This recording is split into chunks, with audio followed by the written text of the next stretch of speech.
Hi LEGO fans, it's Steven, and once again we're taking a look at a LEGO Star Wars set.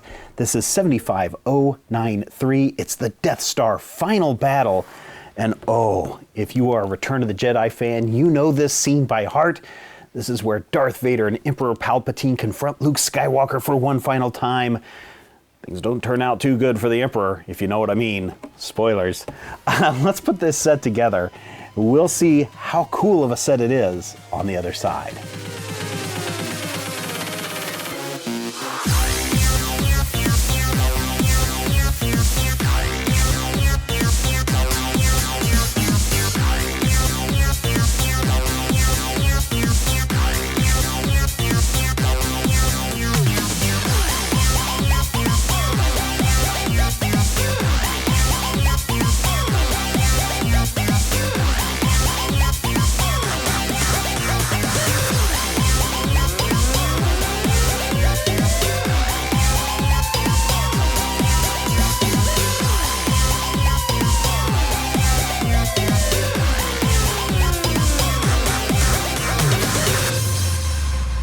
Set 75093, the Death Star Final Duel. It is a set that has so many things going on, it can be kind of hard to know where to start.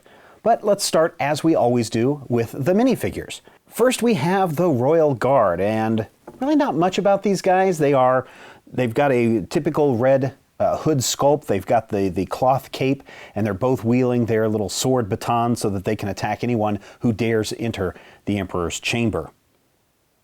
They don't have faces, so if you take off their cowls, ooh, look out, scary kids. Next we have Luke Skywalker, and there's really nothing special about this minifigure except that they are very accurate in making sure that one hand is black and the other one is flesh colored because, you know, Luke is wearing a glove to cover up his bionic hand. Also, spoiler.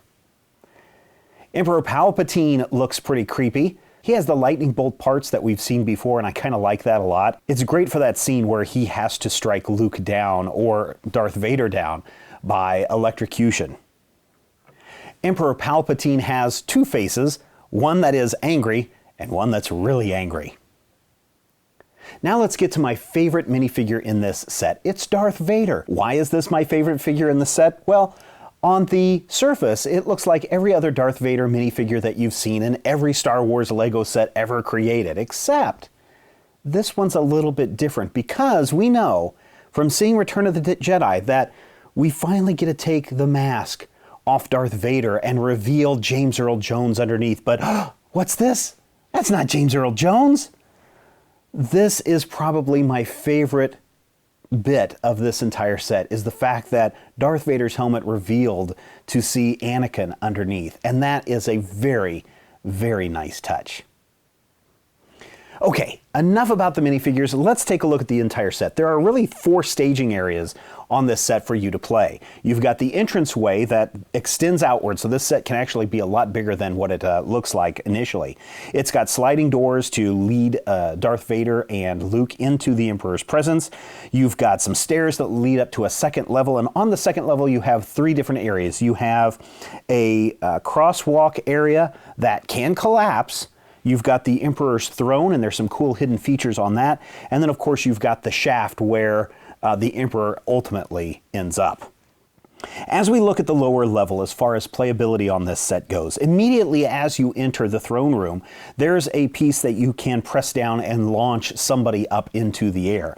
Could be good guy, could be bad guy, it's up to you. Even as we move up the stairs, we can cause the stairs to blow up and explode simply by changing this lever. When it comes time for someone to pull out their lightsaber, you can have a real cool force reveal by flicking this little lever down below, which sends the lightsaber shooting up from behind Palpatine's throne and into the hands of Darth Vader. This is a really cool feature, and I like this a lot. The Death Star is in deep space, but if you want a window to be blown out, these things are hinged so that they can open up and suck people out into deep space if you want to do that. I really like the detail of the power columns that run up the sides of the Emperor's throne area. I think that's a nice little touch. And these little pieces, even though they were kind of a pain to put together in place, the end result is very fantastic. Finally, the other nice touch is only something you're going to see when you're ready to throw the Emperor down the shaft. There are stickers that run down the shaft that give you the illusion that it is a very deep shaft that the Emperor is going to be thrown into. This is set 75093, and I'll be honest, when I first bought this, I thought, oh, this is a neat set to show because it's from Return of the Jedi. It's got a lot of neat little parts in it that I think people will enjoy. But while I was putting it together, I was like, oh man, I'm not sure that this is going to have a lot of play features, or this could be kind of lame. But in the end, this set is packed with playability. Now, it's also kind of fragile and kind of flimsy, so it's not going to be super portable, but it does collapse down. You can close these pieces in, and you can, you can get this to be fairly portable and small. But it is kind of going to be awkward to store, I think, in the long term, unless you have a really deep box to put this in. I like all of the minifigures that come with this. This has 5 minifigures that come with this set. But again, my favorite is the fact that we have Darth Vader with this removable helmet, and we can see Anakin's old face underneath. I like that a lot. Bottom line is, I think you really have to be a Return of the Jedi and Star Wars fan to want to get this, unless of course you're just going after the Darth Vader figure. Palpatine, I believe, is in another set that you can find elsewhere, and really Luke Skywalker is just a generic minifigure with a black hand. If you are a Return of the Jedi fan, if you are a Star Wars fan, sure, go ahead and pick this up. It takes a while to put together. I was really surprised at how long it took to put together. It's a fun set. So go ahead and pick it up. But if you're not a big Return of the Jedi fan or Star Wars fan, this is definitely one that you could pass, and you could probably pick up Darth Vader / Anakin Skywalker on eBay for probably 20 bucks. That wraps it up for this Lego build. Thank you so much for watching, and thank you for subscribing to this channel. If you have any questions or comments, use the comment section below. I love reading those each and every week, and thank you for the kind words that you've shared so far. If you don't want to use the comment section, then follow me on Twitter @MajorSpoilers and visit our website, majorspoilers.com, where we've got all sorts of news, reviews, Star Wars tidbits if you're interested in that. And if you would subscribe to this channel, we're trying to build up this channel so we can create more videos for you. And until next time, take care.